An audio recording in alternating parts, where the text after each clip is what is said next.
hear a conversation between a travel agent and a customer. The customer wants to book a coach ticket. First, you have some time to look at questions 1 to 7.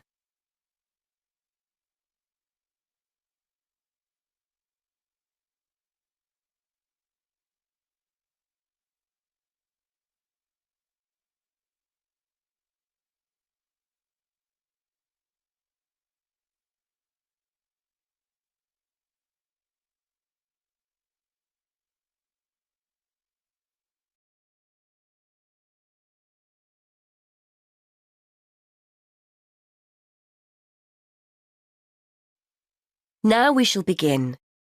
You should answer the questions as you listen, because you will not hear the recording a second time. Listen carefully.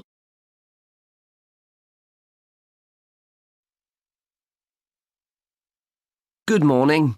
I'd like to book a coach to London. I was hoping you had something available this Saturday afternoon. Good morning, sir. Take a seat and I'll just check for you. Yes, we still have several free seats for Saturday. Where will you be leaving from? There are 3 pickup points in town: Main Street, Centenary Square, or the Central Bus Station. From Centenary Square, please. That's easier for me to get to than the bus station. And what time would you like to leave? There are coaches on the hour every hour, from 12 through till 6 p.m. Well, I'm meeting someone at the station in London and I need to be there for 4:30. So, which one would you recommend? Well, there's one leaving at 1 that arrives at Victoria Station at 4:10, if that's any good. Traffic is usually quite light at the weekend and the drivers tend to make good time, so I think you'd certainly be there for 4:30. OK, that sounds just right. I think I'll take that. I can always phone ahead if I'm going to be late. And when are you returning, sir? Actually, I'm not sure when I'll be coming back, so I won't book a return ticket, just one way. I can always book you an open return if you'd like. You can use this at any time within the next month, as long as you contact us first to reserve a seat. Well, there's a chance I might be getting a lift back, you see, so I'll just pay for one way. I don't want to buy a return if I don't need it. OK, no problem. Are you travelling alone? Just the one ticket, please. I'm going down to visit my daughter at university. My son's meeting me at the station, so it's a proper family reunion. Very nice. OK, well, I can book that for you if you like, sir. That'll be £23.50. Now, I just need to take down some details. Can I have your name, please? Yes, it's Matthew Upton. That's U-P-T-O-N. And your address? 34 Allesley Road. Allesley. That's A-L-L-E-S-L-E-Y. And your telephone number? 01732 558 997. And your email address. We'll use this to send confirmation of your travel details. matt257@yahoo.co.uk. OK, thanks. Before you hear the rest of the conversation, you have some time to look at questions 8 to 10.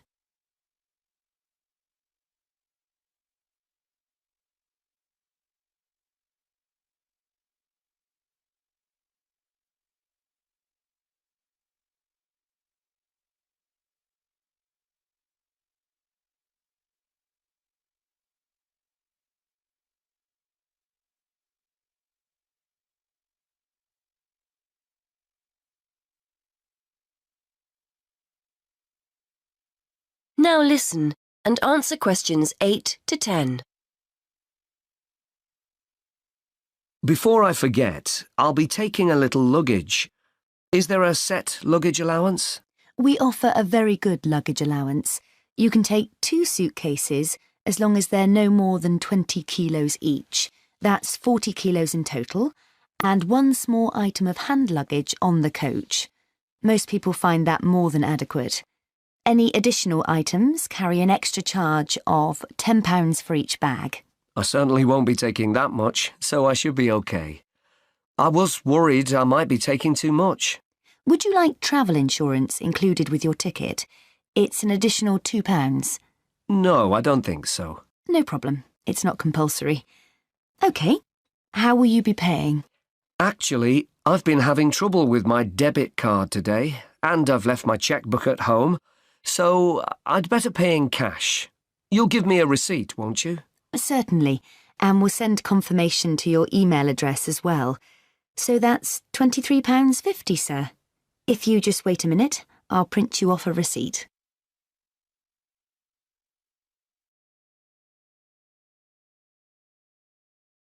That is the end of part 1. You now have half a minute to check your answers.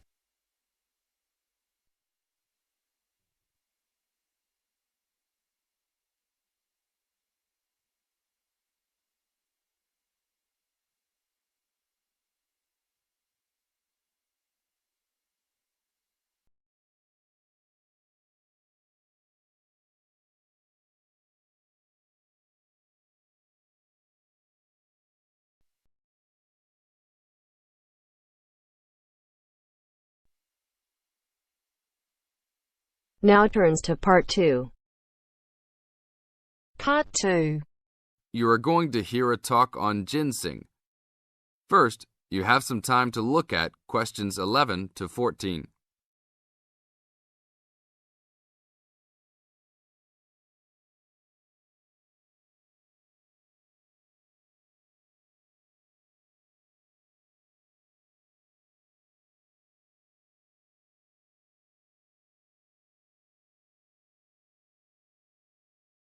Now listen to the tape and answer the questions.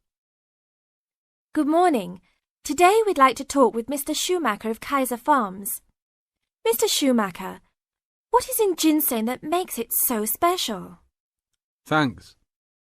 The key elements in ginseng are the active ingredients known as ginsenosides. All true ginseng products on the market contain a certain percentage of ginsenosides, and a number of factors determine how much. The age of Wisconsin ginseng when harvested plays a major role in determining the natural level of ginsenosides. Tests have shown that the older the plant, the higher the ginsenoside content. 5-year-old Wisconsin ginseng plants have had ginsenoside levels as high as 20%. As a family operation, one of our strategies in producing the highest quality product available is to only harvest 4- and 5-year-old roots. The majority of Wisconsin ginseng harvested is 3 years old. The reason for this is that the expenses to care for and the possibility of disease increase as the plants become older. By limiting the amount of ginseng that we plant each year, we are able to provide the necessary attention and care to produce the highest quality 4- and 5-year-old roots.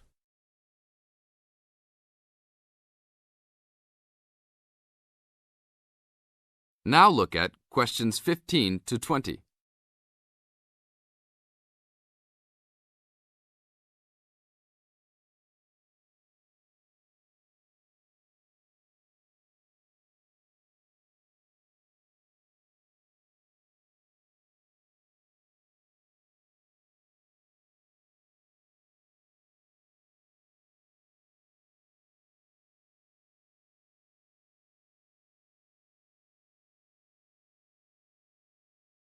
As the talk continues, answer questions 15 to 20. What is Wisconsin ginseng used for? There are 2 real species of ginseng on the market today: Panax, Korean or Chinese, and Panax quinquefolius, Wisconsin. Since ginseng has been used for thousands of years in China, it is easiest to explain the differences in ginseng by using traditional Chinese herbal philosophy. Wisconsin ginseng is considered a cooling-type herb, and Korean or Chinese ginseng are considered heating-type herbs. As a cooling herb, Wisconsin ginseng is used as a preventative medicine. Here in the United States, Wisconsin ginseng is considered an adaptogen. As an adaptogen, Wisconsin ginseng acts to normalize body functions and strengthen the immune system and other systems in the body. Over a longer period of time, it builds up energy and maintains the body at a higher level, acting to reduce stress and fatigue. As a heating herb, Panax ginseng is used more as a stimulant and is often prescribed in China when the body is recovering from an illness and is worn down and in need of a rapid boost of energy. It is only recommended to be taken over short periods of time and not continuously. Wisconsin ginseng is considered the premier ginseng in China because it can be taken on a continuous basis and acts as a preventative type medicine by slowly building up the body. Wisconsin ginseng fits in perfectly with the Chinese herbal philosophy of preventative type medicine. Unlike here in the US, where we often wait until we are ill to seek medical attention, the traditional Chinese medicinal philosophy concentrates on building up the body to prevent illness. Based on the way Wisconsin ginseng has been prescribed in China, it is the correct ginseng to be taken for the majority of the consumers. Travel to China and see firsthand the ginseng that is considered the world's finest ginseng. That is the end of part 2. You now have half a minute to check your answers.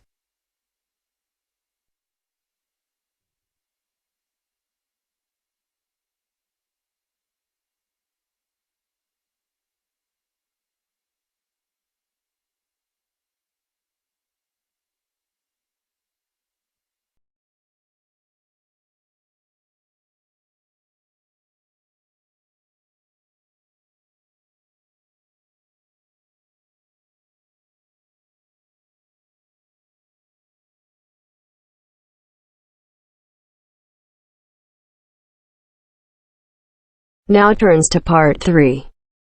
Part 3. You will hear a conversation between a student, Kayana, and a professor about an assignment. First, you have some time to look at questions 21 to 27.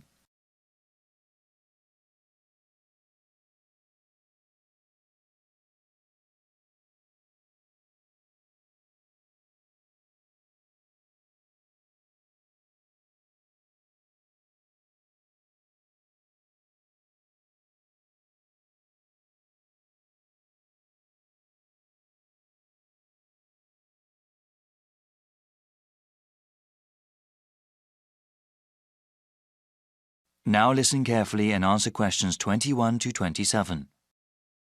Hi, Dr. Reed. Are you busy right now? Do you mind if I come in for a second?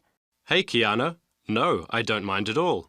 Thanks. I just wanted to say that I'm enjoying your urban studies course and that I'm having some trouble with the first assignment. Okay, no problem. What do you want to ask? This is my first time writing a paper of this length. All right. What sort of trouble are you running into? Well, writing more than 10 pages is actually turning out to be quite a task. I've been rereading some of the material, and I'm just not sure how to approach the assignment. Yes, it takes some time to get used to academic writing assignments. More time than I expected, really. I also want to do a really good job on the assignment. I don't want to put a half-hearted effort into it. I'm glad to hear that. I'll say that these assignments get easier to manage as time goes on. That's a small relief. I mean, it gets easier to plan the assignment and to organize one's time, but it still takes hard work and a sincere effort to produce a good piece of academic writing. My role is to guide you to the readings I think are the most relevant and to give you tips on managing your time. Okay, could we talk about the readings then? Sure, we can go over them. I guess I want to ask about the Coal House text first. It seems like a pretty interesting book. But sometimes a bit over the top, no? I would recommend reading just the first part of the book. It's the most relevant to the assignment that I gave you. The rest of the text goes on about a topic we will cover later in the semester. All right, I'll just read the intro then. As for the Peely article, oh, did you read that one? Yes, I accessed it online and then printed it out. Okay. I would recommend you review that again. Also, remember what I said about the Liebskid article? I think you told the class to focus on the research methods, right? Yes. She approaches the problem in an innovative way. Let's see. For the Gary article, I think you should... Let me see. I think it would be best for you to read just the conclusion. Just the conclusion. I see. Yes. I would ask you to read the whole thing, but this way would be more efficient. Speaking of which, you should not bother reading the Wolfson article. Yeah, it didn't seem particularly relevant to the topic. Let's see. Any other reading you wanted to talk about? Let me see. Yes, the Cudler article. What do you think of that one? Ah, yes. How could I forget? That one is pretty central to the topic. I really think you must go over it again. Before you hear the rest of the conversation, you have some time to look at questions 28 to 30.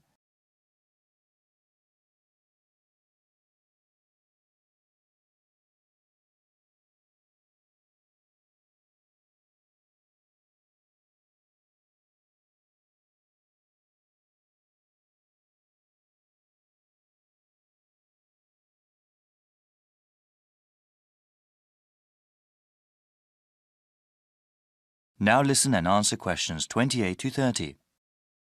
All right. Is there anything else you wanted to ask about? Yes, I wanted to ask about the line graph that you provided. It seems that the legend identifying the different parts is not there. Ah, it must not have been photocopied correctly. Here, let me explain them. They all represent percentages of the population in Manassas, okay? Line 1 here at the top is the percentage of people who were born in a foreign country. Born outside the country. Okay, and this one? The next line down, line 2 refers to the percentage of people with citizenship. All right, got it. Those making a middle-class wage are represented by the 5th line down. Okay, middle-class wage earners. And the line number 4? That is the percentage of people with a college education or higher. All right, and the one in the middle? That one is the percentage of population who are married and have children. Got it. Thank you so much, Dr. Reed. I really appreciate your help.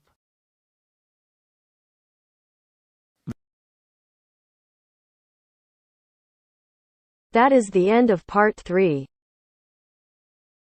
You now have half a minute to check your answers.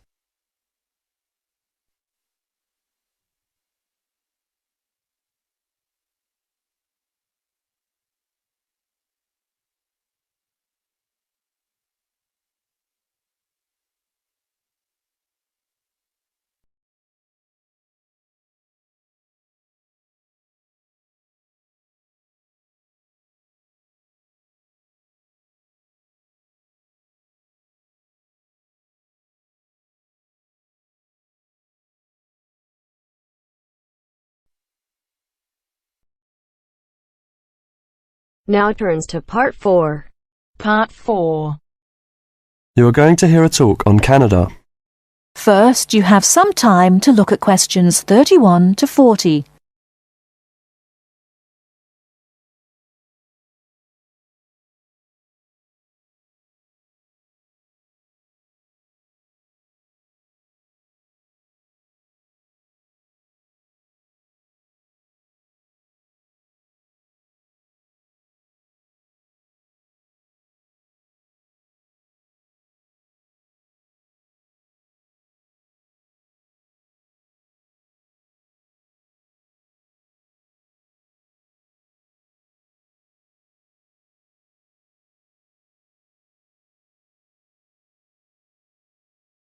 Now listen carefully and answer questions 31 to 40.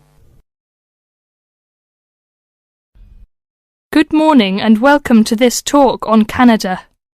Many people think of Canada as a land of ice and snow. They think of it as a young country with few inhabitants, a country of English-speaking white people. While some of this is true, it is also an inaccurate description of the country we call Canada. Canada lies in the northern half of the continent of North America. The most northern parts of Canada are sometimes called the land of the midnight sun, because at certain times of the year the sun never sets and is still shining faintly at midnight. This northern part of Canada is cold and mostly snow-covered all year round. Most of the people who live in this northern part of Canada are called Inuit or Dene. They were once called Eskimos. They are the original people of this land and are part of what are called the First Nation. As we move to the more southern parts of Canada, the land changes and so does the people. Moving from east to west in southern Canada, we travel from the Atlantic provinces of Nova Scotia, Newfoundland, New Brunswick, and Prince Edward Island. These small provinces, with small populations, border on the Atlantic Ocean. The land in these provinces is not very fertile, so fishing, forestry, and mining are the main industries, although in some small areas, agriculture is also important. If we travel west from the Atlantic provinces, we come to central Canada, composed of the large provinces of Quebec and Ontario. Both provinces are rich in natural resources, have fertile land, and are the centres of industry for Canada's largest cities. Toronto and Montreal are found in these provinces. The province of Quebec is the centre of French language and culture in Canada. In fact, Montreal is the second largest French-speaking city in the world after Paris. Finally, in the far west of Canada, we come to the province of British Columbia. This province is separated from the prairies by the Rocky Mountains and is bounded on the west by the Pacific Ocean. British Columbia is often called simply the West Coast. British Columbia is an attractive place for tourists because of its mild climate, spectacular mountains, seacoast, and beautiful forests. Agriculture, forestry, shipping, and fishing are major industries in British Columbia. The people of this land of Canada are as varied as its landscape. The original settlers, those we call the people of the First Nations, came from Asia by crossing the Bering Strait from Siberia to Alaska. In their new environment, they developed many new languages and cultures. In the 16th century, the first Europeans arrived in eastern Canada. They came from Britain and France. By making treaties with the original inhabitants, they gradually established colonies in eastern and central Canada. After a war with France, Britain took over the French colonies in Quebec and eastern Canada. By the end of the 18th century, all of Canada was under British rule. From this time until the present century, most of the immigrants to Canada were British, Scottish, and Irish. In this century, however, Canada has had an influence of settlers from all over the world. There are now hundreds of thousands of people from Asia, Africa, and South America who now call Canada their home. That is the end of part 4. You now have half a minute to check your answers.